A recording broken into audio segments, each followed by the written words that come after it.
Bienvenidos al nuevo comentario de la Hora Silenciosa 2021, donde líderes juveniles de todo el mundo estarán participando con nosotros.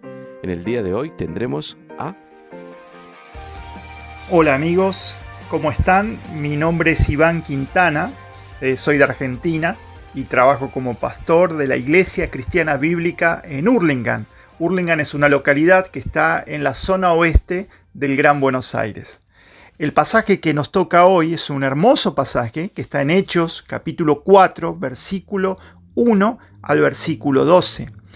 Y aquí está hablando de Pedro y de Juan cuando ellos están compartiendo el evangelio a las afueras del templo, en la zona del templo, en la zona exterior del templo. Y dice así la palabra de Dios en Hechos capítulo 4, versículo 1. Te pido que me acompañes en la lectura.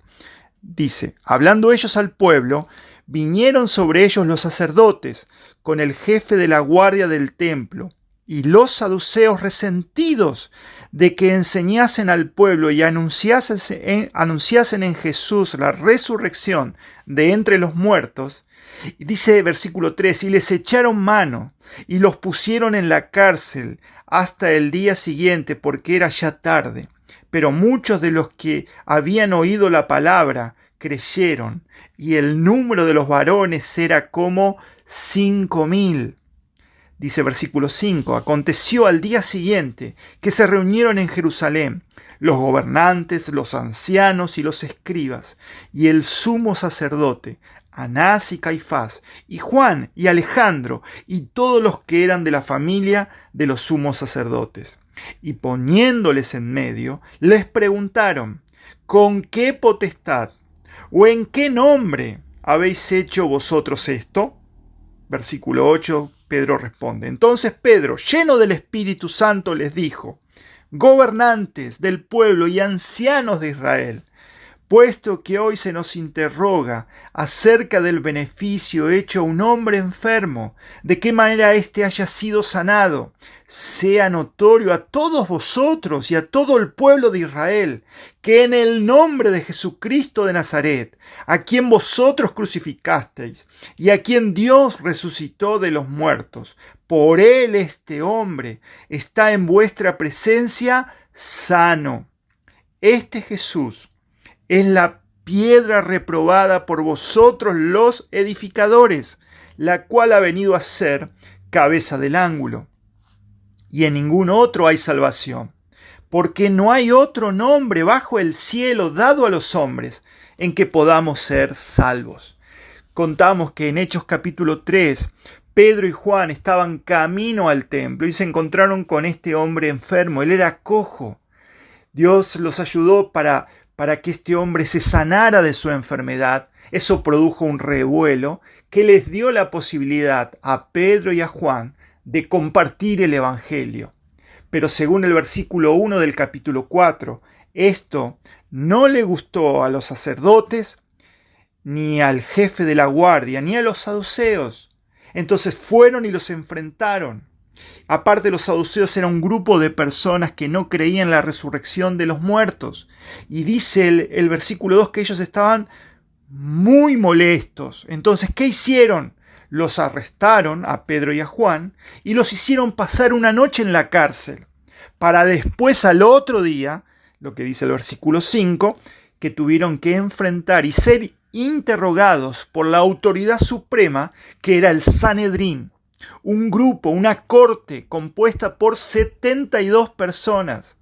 Estaban los gobernantes en esa corte, los ancianos, maestros de la ley, y también dice el versículo 6 que estaba el sumo sacerdote Anás y Caifás y otros parientes, dice así la palabra. ¿Y qué pasó en el versículo 7? Dice que los interrogaron a Pedro y a Juan y le dijeron, ¿en nombre de quién hacen esto? Y es asombroso lo que dice a partir del versículo 8, porque aquí aprendemos, cada uno de nosotros, cómo debemos responder a la adversidad. Y estoy seguro que has pasado, estás pasando o vas a pasar en algún momento un tiempo de oposición, un tiempo de adversidad. Tal vez sea en tu colegio o tal vez sea en tu trabajo.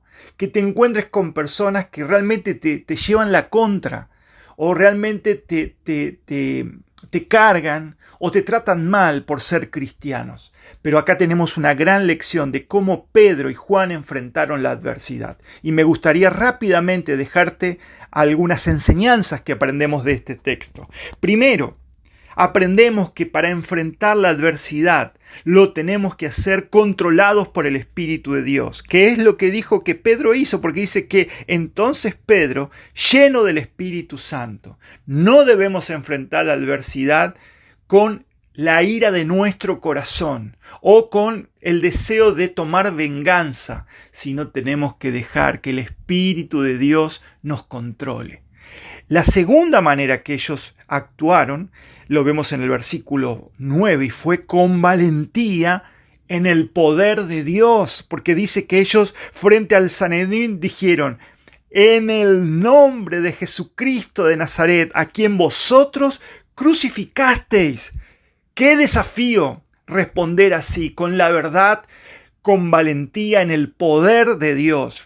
Y eso es lo que Pablo también decía en 2 Timoteo, porque Dios no nos ha dado un espíritu de cobardía, sino de poder, de amor y de dominio propio. No es con nuestras fuerzas, sino es en el poder de Dios que debemos enfrentar la adversidad.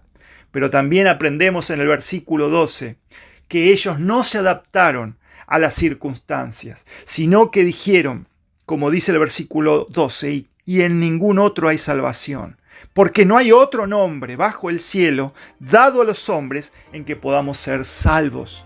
Ellos pudieron, como decimos a veces, patear la pelota afuera y decir, bueno, miren, no es tanto así, o la verdad no es tan así.